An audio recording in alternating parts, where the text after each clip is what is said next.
জ্বালানি তেলের সংকট না মিটলেও ফিলিং স্টেশনগুলোতে ফিরতে শুরু করেছে শৃঙ্খলা। ফুয়েল পাসের মাধ্যমে তেল বিক্রি করায় ভোগান্তির চিত্র কিছুটা পাল্টাতে শুরু করেছে।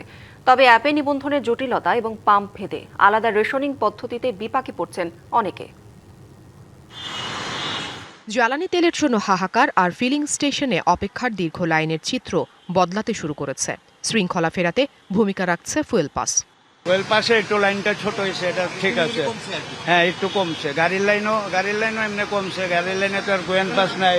এই জায়গায় 3 ঘন্টা 4 ঘন্টা লাইনে দাঁড়ায় তেল পাইছি আগে, এখন মনে হয় 35 মিনিট লাইনে দাঁড়াইছি, আবার পাই গেছি। অনেক পাম্প আছে যেগুলিতে এখনো তেল দেয় না। ঢাকা শহরে যত পাম্প আছে সব যদি একসাথে তেল দেয় তাহলে ভোগান্তি থাকবে না। তবে মুদ্রার উল্টো পিঠও আছে। অনেকেই অভিযোগ করছেন নতুন করে ফুয়েল পাসে রেজিস্ট্রেশন করতে গিয়ে সার্ভার জটিলতায় পড়তে হচ্ছে।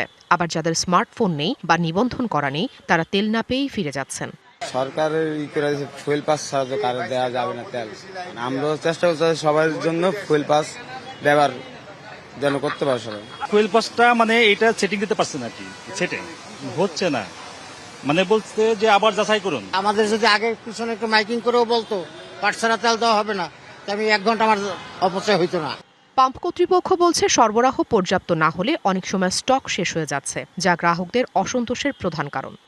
আপনি একটা জিনিস দেখবেন, নিষিদ্ধ জিনিসের প্রতি মানুষের আকর্ষণ সবসময় থাকে। তো আপনি যখন রেশনিং করে দিচ্ছেন তখন কিন্তু আবার ঢুকে গেছে, তার মানে তেল সত্যিই সংকট আছে।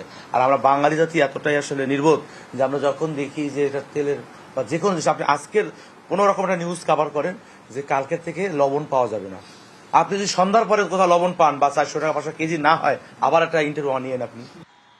তবে অনেক পাম্পে ট্রাকের দীর্ঘ সারি। চালকদের অভিযোগ, ডিজেল নিতে তাদের অপেক্ষা করতে হচ্ছে 20 থেকে 22 ঘন্টা পর্যন্ত। ফুয়েল পাস অ্যাপ সিস্টেমকে গ্রাহকরা ইতিবাচক হিসেবে দেখলেও সার্ভার জটিলতা দূর করা এবং সরবরাহে সমতা আনার দাবি জানিয়েছেন চালকরা।